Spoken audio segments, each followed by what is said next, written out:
Hey there guys, this is Christian here from Raptor Reptiles in association with Code K. We're here to bring you our first Aboriginal Dreamtime Story of the week. And to help us out today, we have our amazing blue-tongue lizard named Waru, and another one of our lizards down here, another blue-tongue lizard that we have, whose name is Blueberry.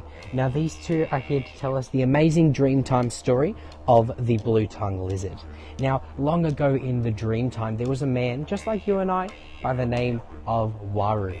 And Waru was a boy, maybe 17 or 18 years old, and he was to become a man. Now, in a lot of different cultures, there are all sorts of ways for boys to become a man, through all sorts of different feats of strength and intelligence and knowledge. But with Waru's mob and his tribe, his practice of what he would have to do is he would have to go out and spend 3 days living in the bush without anything to help him.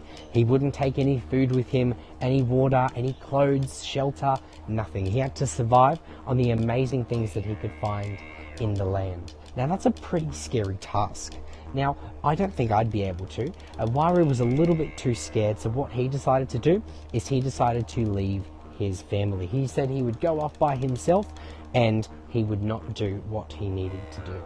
Now, a little while afterwards, after the 3 days had passed and he had not returned, a little bit worried, and they started calling out his name. Waru, Waru, where are you? And they couldn't find him.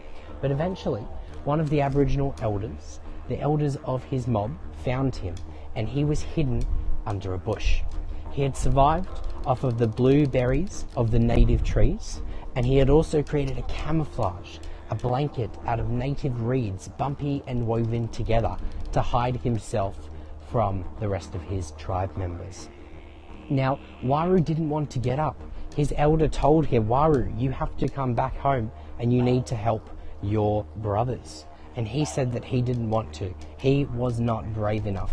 So as his punishment, the elder used his powers and he transformed him. He shrunk his legs down so he couldn't run away from his troubles again. He stained the inside of his mouth and his tongue blue with the berries that he had eaten, so everybody knew who he was for the rest of time. And he turned that wavy blanket made of reeds into his back to create scales. For those who've guessed it at home, Waru turned into the blue-tongue lizard. Now, that story, with all of our Aboriginal stories, the Dreamtime stories we're going to tell this week, they all have amazing messages to tell us how the land became to be, how the animals are how they are, and also it teaches us lessons as well. Just like a lot of Western countries and cultures have stories to teach us about all different lessons, the Aboriginal stories that we have and we'll be sharing this week also go through some of those lessons that we need to learn. So in the comments, if you guys can write down what are some things that you guys learned from that story and what you'd like us to do for the next animal for tomorrow.